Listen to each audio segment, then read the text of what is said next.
to make that choice. You get to make that choice. You could completely reject me if you want, or you can say, look, this is what we need right now. Maybe in 10 years you don't need someone like me. Maybe 5 years ago you didn't need someone like me. But I will stand. I will stand. I promise you that. I will. What's your stand on BLM? Which one? Bureau of Land Management or Black Lives Matter? Well, they're about the same. So, Black Lives Matter is a Marxist organization. It's very clear that it is. They don't care about the people. They don't care about the black people, and so ultimately that's my stand on them. You might be talking about the rumor out there that I joined Black Lives Matter. That's what I heard. Okay, so that's a lie. Okay. I could give, but let me give you a little background of how they spun that lie, so you can understand the details. Okay. So, 2020 was full force. They were trying to lock us down. They tried to lock down our churches, or they sent us all the kids home from school. They said that only essential businesses, you couldn't travel and all that, right? It's going on. Well, I wasn't going to live under those conditions, so I organized a group called People's Rights, and you might be familiar with that, and began to rally people all over, and then all over the United States, and it's a very local thing. And we created a network now that has about 60,000 people in it. Well, we were really making a difference. We were showing up to these places. That's who I sent to the Harbor Brewing Company. We activated them. Washington was, had their network, and they were doing the same thing. Oregon, Montana, and Florida. Florida was pushing back using the People's Rights Network and system clear back from the very beginning of 2020. And I can't help but believe that led into the election of DeSantis and them standing so strong. So anyway, give you that background, because then Black Lives Matter came into the picture.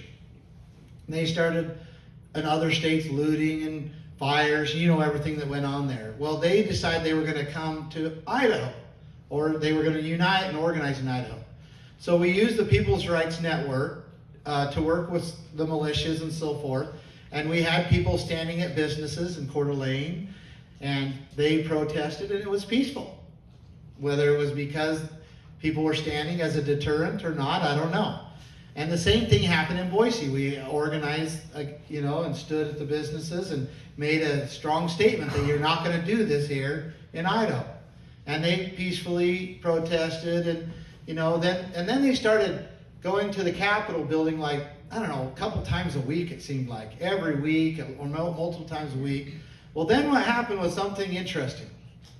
Because quote-unquote patriots, and I do say quote-unquote patriots, started going down there and actually spitting and actually assaulting the people of Black Lives Matter for them protesting.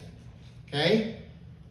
And they reached out to us. I think it was more kind of a probing thing, but said, well, if you're really, and I wasn't the one getting the message directly. They were doing it through a Facebook page that we had, right? But they said, if you're really for people's rights, what about our right to peacefully protest?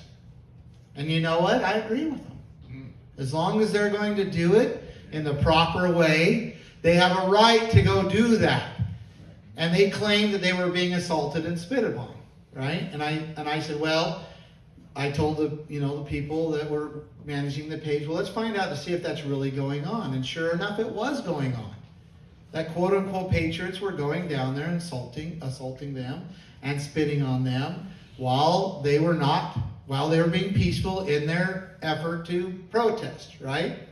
So I sent a message, and I said, well, tell them that I'll come down there, and I'm going to come and hold a Lavoy Finicum sign, okay? That'll say Justice for Lavoy Finicum, which is a friend and a fellow rancher that was shot by Oregon State Police in the back 3 times with his hands in the air. And so my intention was to go down there. I was going to stand with that sign, and if any quote unquote patriot started to do what they were doing, I was going to confront them. And I was hoping that I had enough influence to talk to them about how, if you don't afford them the right, how it will be taken from us. Right? Well, anyhow, Black Lives Matter, the organization and national, found out about it. And they, of course, didn't like it. And there was a big internal controversy. And ultimately, they said, we don't want you to come down there. And I said, fine, I don't want to come down there anyway. And that's where it ended. And then the media says, well, Ammon Bundy's going to joining Black Lives Matter. And they run with it. And they did it, try to justify, Black Lives Matter, and somehow say that even I am going to join them, which was an absolute lie. So that's where that's at. I really believe that there's a tremendous amount of people in the Black Lives Matter organization that are being deceived. And I hope at some point that we have the opportunity to reach out to them and teach them the correct principles of government. Teach them how socialism, communism does not work and why, and how dangerous and wicked it is. And, if we have that opportunity, I'm going to take that opportunity. And I hope the people don't say, well, look, he's somehow siding with the enemy. No. There are people that are, a tremendous amount of people that are probably really good people that are being deceived right now by a very wicked organization that has just pure communist goals. So there's my ultimate answer. What else? What else we got?